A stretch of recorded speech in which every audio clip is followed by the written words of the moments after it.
এদেশে ঈসাই মুসলিম নামে একটা সংগঠন দীর্ঘদিন থেকেই কাজ করছে। তো এতগুলা গির্জা কাজ করছে কিভাবে, কাদের মাঝে?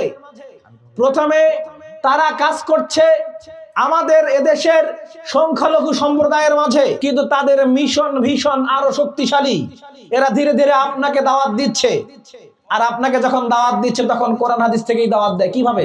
প্রশ্ন করবে, বলেন তো জীবিত ব্যক্তি উত্তম না মৃত ব্যক্তি উত্তম? কি বলবেন? জীবিত ব্যক্তি উত্তম মৃত ব্যক্তির চেয়ে। এবার আপনাকে দ্বিতীয় প্রশ্ন করবে, বলেন তো আপনাদের নবী মুহাম্মদ সাল্লাল্লাহু আলাইহি ওয়াসাল্লাম জীবিত না আমাদের নবী ঈসা আলাইহিস সালাম জীবিত? কি বলবেন? ঈসা আলাইহিস সালাম জীবিত। দ্বিতীয় প্রশ্ন তারা করবে, বলেন তো আপনাদের নবী কি আবার পৃথিবীতে আসবে? আমাদের নবী কি পৃথিবীতে আবার আসবে? এবার বলেন তো ঈসা আলাইহিস সালাম কি আবার পৃথিবীতে আসবে না আসবে না? আসবে। তো তাহলে আপনি বলবেন ঈসা আলাইহিস সালাম আসবে। এবার বলবে, বলেন তো আল্লাহর নবী কি বলেনি যে ঈসা আলাইহিস সালামকে পাবে, তার অনুসরণ করবে, সে জান্নাতে যাবে? যে হ্যাঁ বলেছে। তো তাহলে তো আমরা ওদেরই দাওয়াত দেই। এই কথা বলে আপনাকে দলে ভিড়াবে।